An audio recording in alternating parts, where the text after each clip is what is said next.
Using the AATCC 119 method, you're going to evaluate the resistance of colored fabrics to change in shade caused by flat abrasion. So to begin, you're going to create your specimens. You're going to cut 2 pieces of fabric that are 5 by 5 inches. You're going to want to make sure that you note the warp on them. Then, you're going to go over to the surface abrader.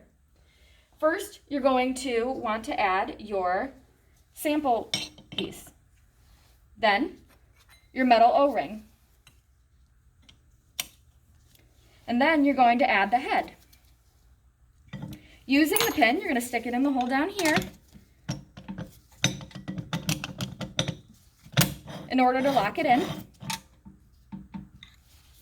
Then you're going to place your fabric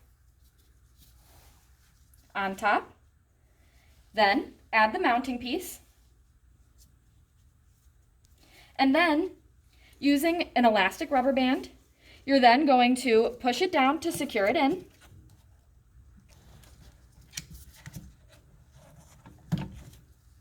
Takes a little bit.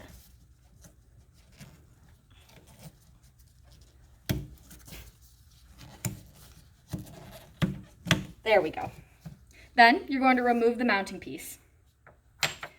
After that, you're going to add your steel screen on top.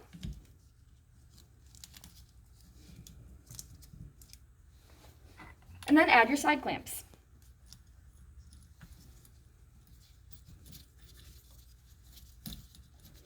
These just screw on, so they're pretty easy.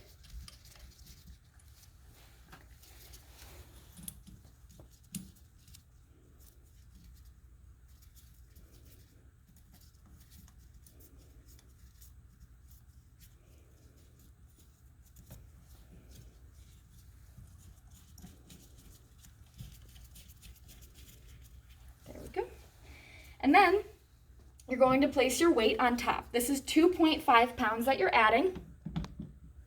And then you're gently going to lower the top part. Then you're going to want to make sure that your counter is set at 0.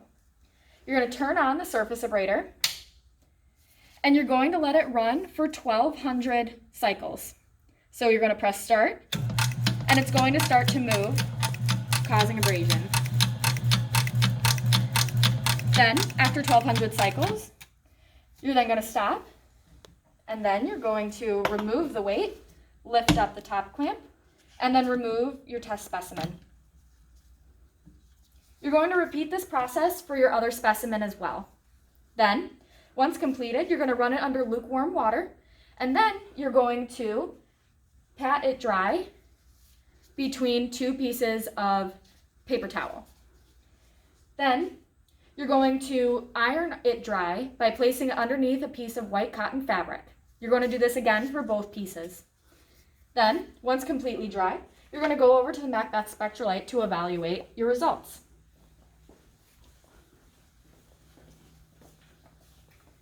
To begin, you're going to turn on the fluorescent light.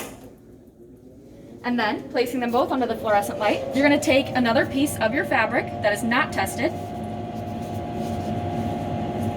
and mount it on top. Using the mask, you're then going to compare, and using the grayscale for evaluating change in color, you're going to rate them. Again, the top part is the color change on the tested piece of fabric compared to the untested piece of fabric.